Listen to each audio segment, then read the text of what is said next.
After finishing an unfamiliar shift, I was walking along the road at night. My fatigue was doubled because Tommy, my daughter-in-law, made me help with preparations for a party I couldn't even attend after she came back from shopping. But it was for my granddaughter Emma's celebration, and imagining the happy face of Ethan, being the big brother, kept me motivated. As I passed by the house, I saw the lights were still on. I checked my watch, and it was already past 9 p.m. It's about time to put Ethan to bed. Thinking that, I looked back at the house and saw an unbelievable sight. Ethan was sitting alone in the yard, staring into the house. Why is Ethan outside? Ethan. What's wrong? He gave me a relieved smile, and then the next moment, his face crumpled, and he started to cry. What happened? Why are you outside alone? Ethan, looking like he had something to say, started to speak apologetically. Today is Emma's birthday, but it's a family-only celebration, so I'm not allowed inside. He murmured between sobs. How could they? I couldn't stand it anymore, so I silently grabbed Ethan's arm and walked out the gate. Something that shouldn't have happened had happened again. You haven't eaten anything since lunch and have been outside all this time, right? Grandma is tired from work and hungry too. Let's go get something delicious to eat. I spoke in my usual cheerful tone to make Ethan feel at ease. Sensing something, Ethan responded cheerfully. I left Ethan alone at the diner and got up from my seat. Pretending to go to the drink counter, I took out my phone. It's been a while since I last contacted her. I wonder if she'll pick up. After a few rings, I heard a puzzled voice say, "Hello?" I introduced myself, apologized for calling so late at night, and briefly explained Ethan's current situation. The person on the other end said, "I'll be there right away," and hung up. After a while, a woman entered the diner. When I looked towards the entrance and raised my hand, the woman noticed and hurried to our table. Ethan looked up at her with a "who is she" expression, and she hugged him, unable to hold back her tears. Mom, is that you? My name is Nancy. I'm 57 years old. My husband passed away a year ago, and I live in the house he left behind. My family consists of my son, his wife, and 2 grandchildren, making us a family of 5. It's a complicated story, but my son Robert is divorced, and his wife Tommy is his second wife.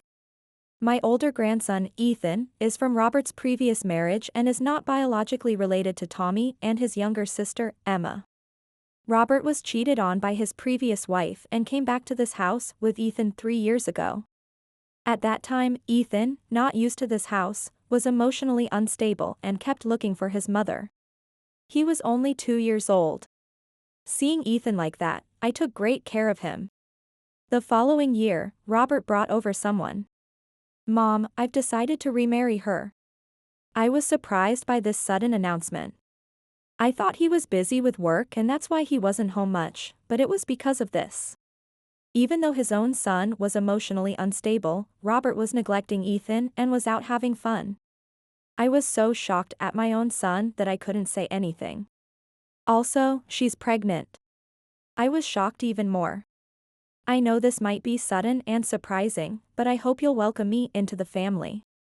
It's a hassle to find a new house, and this one is big with plenty of rooms, so we thought we'd just stay here. Is that okay? How audacious he was.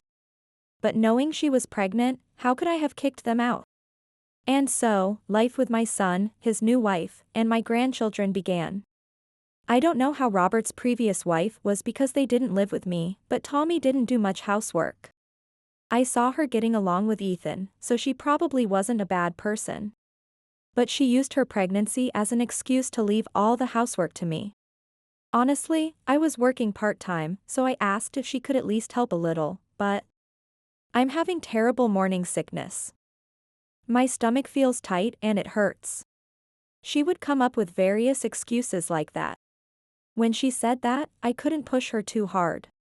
She looked perfectly fine to me, but the discomfort of pregnancy varies from person to person, so I couldn't say anything. I felt like I was being imposed upon. That's how I felt, but my husband, who used to listen to me, was no longer around. If she says she's having a hard time, you should be more considerate. Stop being so strict, that's so old-fashioned. Anyway, is dinner ready? I once tried talking to Robert about it, but that's what he said and didn't take me seriously. Sorry for being such a bother. Every day, I had to swallow my heavy feelings. As I spent my days like that, Emma was born. When Ethan was born, I was living far away and couldn't visit often. How wonderful it was to have a baby close by. Of course, it didn't mean I didn't love Ethan. Seeing the birth of a new life, Ethan's eyes sparkled. The pride of becoming a big brother. He would protect his little sister. I could sense those feelings from him. I made a strong vow to love both of these young children equally. Once Emma's childcare started, Tommy began to treat Ethan more harshly day by day. Ethan wasn't her biological child, and having given birth to her own daughter, it's natural that her love for Emma would be stronger. Some people get irritable after childbirth, so I thought it was somewhat understandable. I decided that I would step in to support Ethan more. I told myself that and decided to leave Tommy alone, but her attitude only got worse. Still, Ethan probably wanted to believe in Tommy, who had been good to him before. He would eagerly help out and try to get Tommy's attention in any way he could. One day, after I finished my morning part-time job and came home, I could hear Tommy's yelling from outside. "Why can't you even do this right?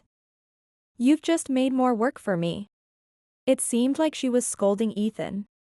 When I went to check, it looked like Ethan had tried to make formula for Emma and spilled the can of milk powder. Now. It's just a child's mistake. You don't have to get so mad. It's enough that he wanted to help. I tried to calm Tommy down, but... Mother, please stay out of this. If you're going to cut in, then clean up this spilled milk powder yourself. She wouldn't listen to me. Even if she's not his biological mother, the feelings of a child being yelled at by a parent are unimaginable. Sadness, frustration, and regret. Seeing Ethan holding back tears with a mix of emotions, I felt overwhelmed with pity. Grandma will clean this up. You did your best, Ethan. After hugging, comforting, and calming Ethan down, I cleaned the floor covered in milk powder. Emma, if you make such a mistake, that's a no-no. Your big brother is really a useless kid, isn't he? After giving us a contemptuous glance, Tommy spoke to Emma, who couldn't even understand words yet. I struggled to contain my anger at Tommy for ignoring Ethan completely. At dinner that evening, I noticed Ethan was missing, so I asked Tommy about it. Where's Ethan? I don't know. I scolded him earlier, so maybe he ran away from home. That couldn't be. Ethan is only 4 years old. Where could he run away to? Just then, Robert came home. Robert, I can't find Ethan. I tried to get Robert to help, but... He's a boy, maybe he went to the nearby park? Anyway, Emma, Daddy's home. He showed no sign of concern. Even if he's a boy, it's already past 7 p.m. Wouldn't either of them be worried if Ethan went to the nearby park alone? While the two of them started eating the meal I had prepared, I rushed outside. The nearby park, the path to the kindergarten, the grocery store we always go to. I searched all the places that came to mind, but Ethan wasn't there. Maybe he went back home. Thinking that, I returned home and was about to open the front door when I heard a metal clanking sound from the yard. Our yard isn't very big, but there is a small shed. It seemed like the sound was coming from there. No way. It can't be. That can't be happening. As I approached cautiously, I heard the faint sound of knocking on the shed door and a faint voice. Ethan, is that you? I flung the door open, and there was Ethan, sitting and sobbing with a swollen face. How awful. I picked up Ethan and rushed to where Robert and Tommy were having dinner. They looked at each other awkwardly when they saw my furious expression. What is going on here? Holding Ethan, who was still sobbing, I demanded answers from the couple. Well, I just heard about this from Tommy. I shot a sharp glance at Robert, then Tommy, unfazed, said. It's Ethan's fault. He ruined Emma's milk. What are these two talking about? Just because of a little mistake, they locked Ethan in the shed? How can they still eat dinner as if nothing happened? I couldn't help but raise my voice. What are you talking about? Even if he ruined the milk, he's just a little kid. You're the one who made him do it. And even so, this is too much. Don't you have any sense of responsibility as a mother? My furious outburst made Robert step in to stop me.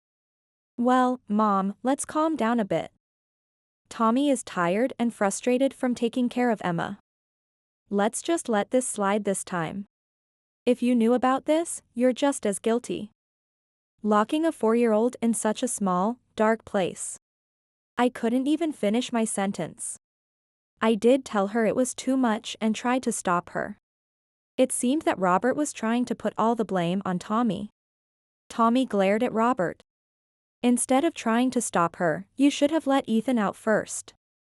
Are you even this child's father? Facing the silent pair, I added one more warning. If anything like this happens again, you both will have to leave this house. What? Robert was flustered, and Tommy looked down, avoiding eye contact. Having said this much, surely something like this wouldn't happen again. Thinking that, I ignored the two and bathed Ethan, fed him dinner, and put him to bed in a warm blanket. During that time, Ethan desperately tried to defend his parents. It was my fault, so I made Mommy mad. She's not bad. And Daddy just got home and was tired and hungry from work. I felt even more sorry for Ethan being so brave.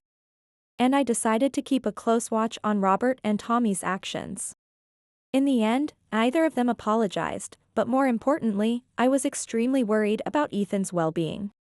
Despite what he had been through, Ethan continued to help out as usual and never lost his smile, no matter what happened. Whether it was because I constantly monitored their behavior or they genuinely repented, there were no more severe mistreatments of Ethan since then. Sometimes Tommy made Ethan do too much or treated him harshly, but Ethan himself said, "Grandma, I'm okay. I want to help Mom. And Emma is cute too. I'm the big brother, so I have to be responsible." Because he said this so earnestly, I couldn't say anything else. If I interfered too much, Tommy might get upset and mistreat Ethan again. I wanted to avoid that at all costs. Despite my worries, their attitude towards Ethan returned to how it was before Emma was born. It seemed that peace had returned despite my concerns. Eventually, I felt reassured and returned to my usual routine. 2 months had passed since that dreadful incident. Peaceful days had continued. One day, my manager at my job asked me to change my shift. Normally, I work only in the morning, but they couldn't find staff for the evening to closing shift. Since Ethan's incident, I had reduced my part-time hours, and being the kind of person who can't say no, I agreed to the shift change. "Oh, Mother, aren't you going to work today?" Tommy asked curiously, since I was home at a time I'm usually not. "I have a shift change today. I'm working from the evening. So, I'm counting on you for dinner tonight." Tommy visibly showed annoyance with an "ugh," but then her face quickly brightened as if she had an idea. "Well, since it's a good opportunity, maybe we'll have Emma's birthday party a bit early." Knowing that I wouldn't be home due to my part-time job, she came up with this idea. It seems I wasn't invited to the party. I also want to celebrate my dear granddaughter's first birthday. Then let's start preparing for the party. I'll contact Robert to come home early too. Tommy was excited, completely oblivious to my feelings. "Mother, I'll go shopping, so please watch Emma. Since you can't join the party, at least take care of her please." Using shopping as an excuse, she was giving me some time alone with Emma. How selfish can she be? I was tired of arguing, so I quickly took Emma from Tommy and let her go shopping. That night, after finishing my unfamiliar evening shift, I was walking home. My fatigue was doubled because Tommy made me help prepare for a party I couldn't even attend after she came back from shopping. But it was for Emma's celebration, and imagining Ethan's happy face kept me motivated. As I passed by the house, I saw the lights were still on. Looking at the clock, it was already past 9 p.m. It's about time to put Ethan to bed. I hope they don't make me clean up. Thinking that, I looked back at the house and saw an unbelievable sight. Ethan was sitting alone in the yard, staring into the house. I couldn't understand what was going on. Why is Ethan outside? I quickly ran to the front door and hurried to the yard through the gate. Ethan. What's wrong? Ethan gave me a relieved smile as I rushed over, then his face crumpled, and he started crying. What happened? Why are you outside alone? I knew I shouldn't bombard him with questions, but I couldn't help it. Ethan just shook his shoulders and cried, unable to answer. Let's go inside for now. He looked at me with a surprised expression, as if he had something to say. Then he started to speak apologetically. Today is Emma's birthday, but it's a family-only celebration, so I'm not allowed inside. He murmured between sobs. How could they?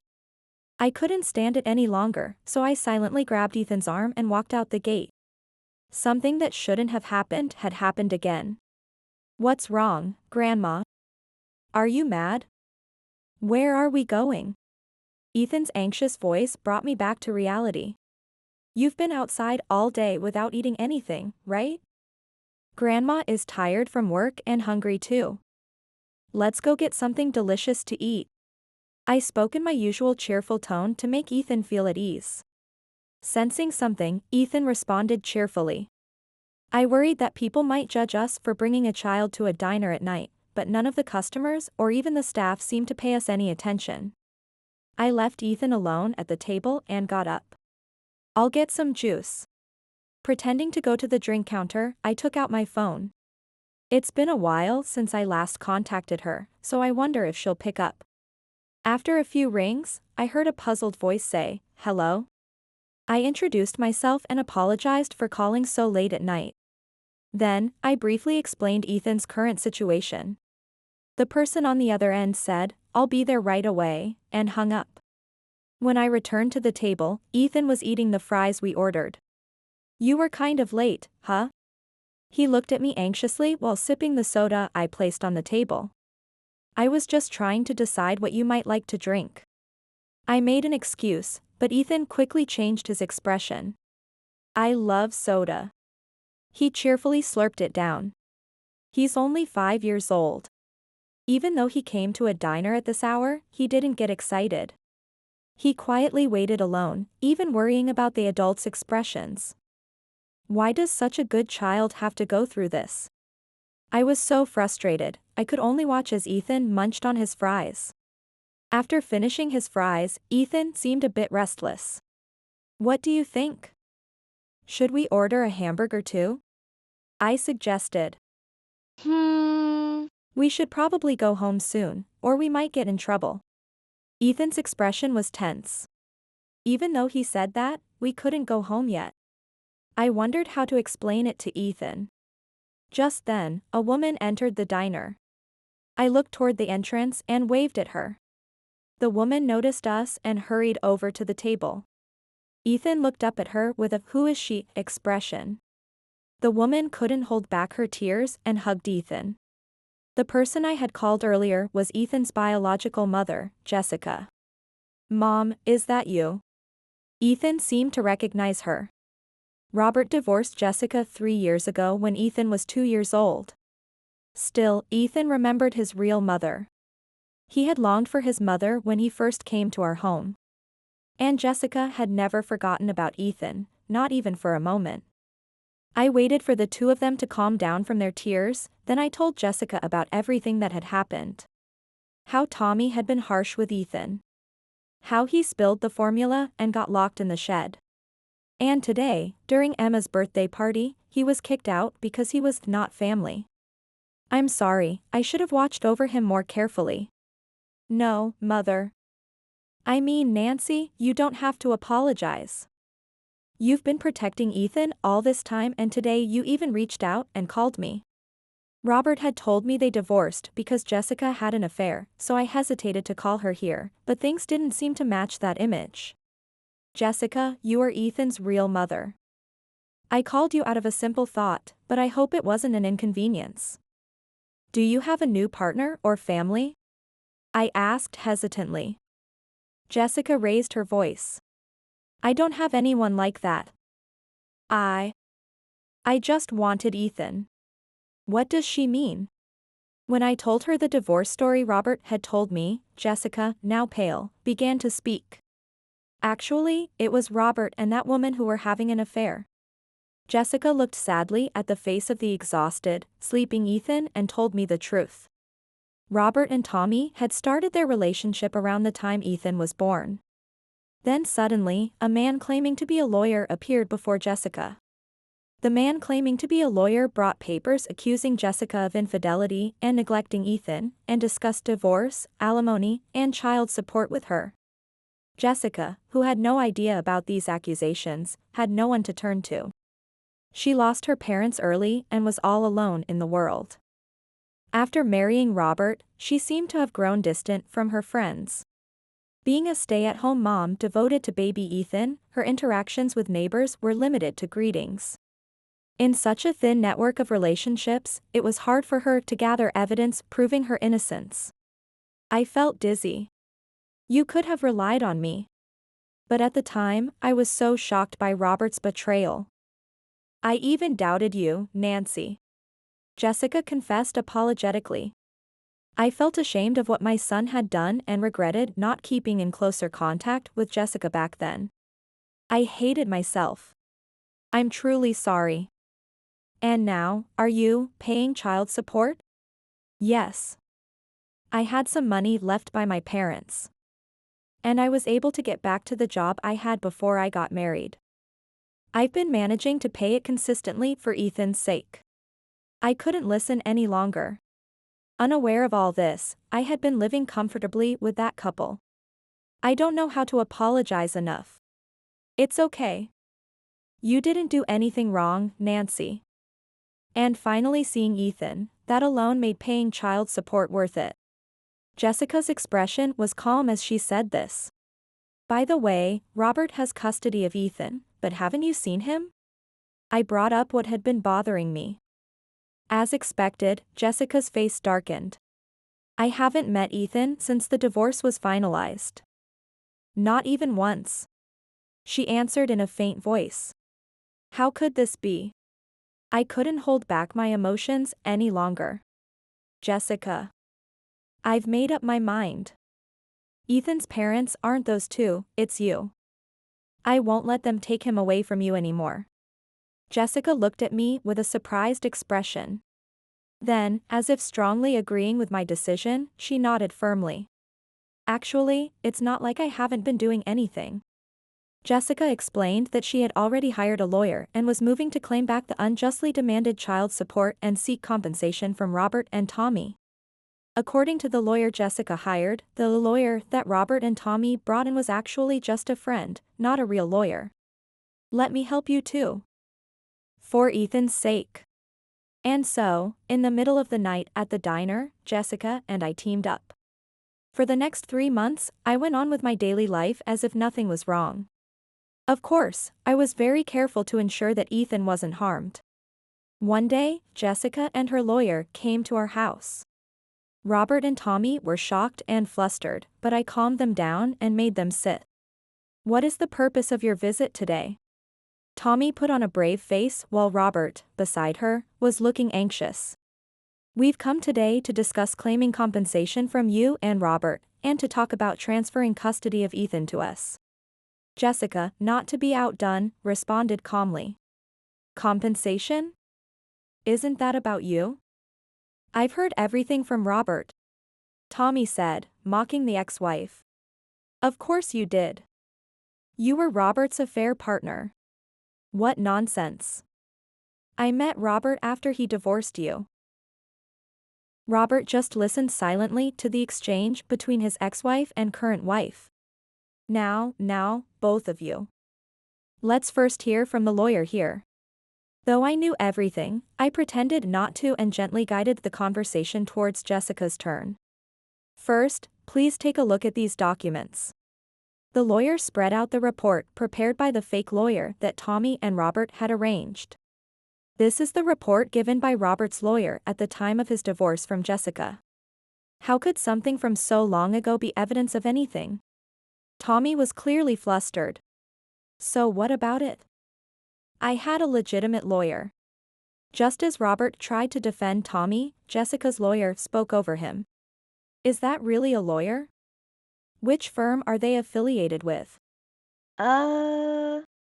Ignoring Robert, the lawyer continued. As a fellow lawyer, I must say that this report lacks credibility. The photos are clearly doctored, and the testimonies about Jessica neglecting her child are too vague. But that was the evidence that made her split from Robert. Tommy desperately argued back. Indeed, Jessica divorced as she was told at that time. However, the child support demands were excessively high. Despite paying it properly, she hasn't been allowed to see her child even once, correct? That's because Ethan said he didn't want to see her. That can't be true. I screamed in my mind. After the divorce, when Ethan came to our house, he longed for his mother so much. I was trembling with anger. But she still neglected her child, didn't she? Even if the testimonies are vague, they still exist. Tommy, regaining some composure, continued. Would you like to see the childcare diary I kept at the time? Jessica took out a notebook. It was a plain, well-worn notebook. On the cover, it said Ethan's childcare diary. You could have written at any time afterward. But when Jessica silently showed the contents of the notebook, the color drained from Tommy's face. It was filled with detailed records of Ethan's feeding times, diaper changes, sleep hours, and short diary entries from Jessica at the end of each day, with precise dates, days, and times. There were also messages to Ethan in the empty spaces. Tommy, who is raising 1-year-old Emma, should understand. Could someone who neglects their child write such a detailed childcare diary? Tommy was speechless. Robert looked at Tommy, appearing utterly confused. Someone who has never properly taken care of a child wouldn't understand. In this diary, there are notes about Robert's actions as well. Huh? About me. Robert was already exhausted. Like being late because of work or going on business trips, that kind of stuff. Jessica pressed on, in a tone that suggested he should know. You can't expose an affair with just diary entries. Tommy was right. A diary alone isn't sufficient proof.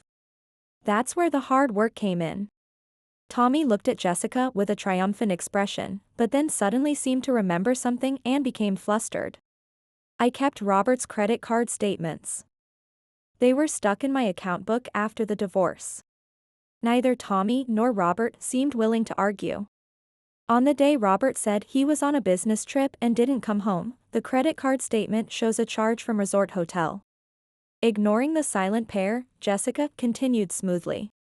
And on the same day, a certain photo was posted on someone's social media. The hashtags include the name of the inn and its secret. That's just a coincidence. There are plenty of those. Tommy started to struggle desperately. Yes, but despite calling it a secret, she's showing off her belongings. Jessica continued to press her slowly. This watch in the photo, it's Robert's, isn't it? I could almost hear the thud of Tommy's and Robert's hearts. Watches like that are everywhere. Oh, I see. Tommy didn't know. This is the watch my husband and I gave Jessica and Robert as a wedding gift. It's a pair watch, completely custom-made. I interjected, pretending to be clueless. That can't be. After a moment of silence. That's enough. Robert said in a pathetic voice. Jessica glanced at her lawyer. It's helpful that you've admitted it. We'll proceed without mediation, settling this privately. I don't accept this. I'll even go to court if I have to. Tommy was fuming, but the lawyer continued. Shall we also discuss the report made by the fake lawyer? I've already had a conversation with this so-called lawyer. That useless guy. It seems that the fake lawyer was Tommy's friend, who also happens to be her ex-boyfriend. Apparently, some of the alimony and child support from Jessica were being funneled to him as well. Once we discussed the charges of document forgery, he told us everything. It seemed Tommy had no will to argue anymore. Through the crack in the sliding door. "Mom, what's wrong?" Ethan asked, peeking in. "Nothing at all," Jessica replied, her expression clear and relieved. "Let's go home. To our new home with Mommy, Ethan." Later, it was decided that there would be a trial instead of a settlement. This time, Robert and Tommy hired a real lawyer. However, the outcome was clear. Custody of Ethan was given to Jessica. Robert and Tommy's actions were found to be criminal. They were also ordered to return the alimony and child support obtained through the forged documents and to pay compensation and ongoing support to Jessica. Robert and Tommy ended up blaming each other and eventually got divorced over this matter. Tommy was disowned by her family, and Emma was taken in by her grandparents. She is now reportedly buried in debt and working at a strip club, but that's her own fault. Naturally, I also cut ties with Robert. Who would want to take care of a criminal? I sold the house we had lived in and now live alone, enjoying my freedom. I hear that payments to Jessica are ongoing, but I have no interest in where my son is or what he is doing. And as for Jessica, she sometimes comes over to my house with Ethan. We're like friends now. It turns out she and the lawyer from back then are getting along well. When she visits, she asks for advice on her relationship, and it seems she's getting along well with Ethan too. One day, while Jessica was asking for my usual relationship advice, Ethan suddenly said, "Mom, I love it when you're smiling. And I'm happiest when you're with that guy." A year has passed since then. Today, Ethan and Jessica are coming over. I couldn't wait and went to meet them at the entrance of my apartment building. Soon, I saw them walking toward me. Ethan was holding Jessica's hand, looking after her. Such a kind child. "Nancy, did you come down just for us?" "Thank you so much." "It's all right, I was excited too. And besides." As I took Jessica's bag, I looked at her growing belly. "You're not just taking care of yourself anymore. I can't wait to meet the baby." Dad is excited too. I smiled at the sight of their happiness. The warm spring air embraced the three of us.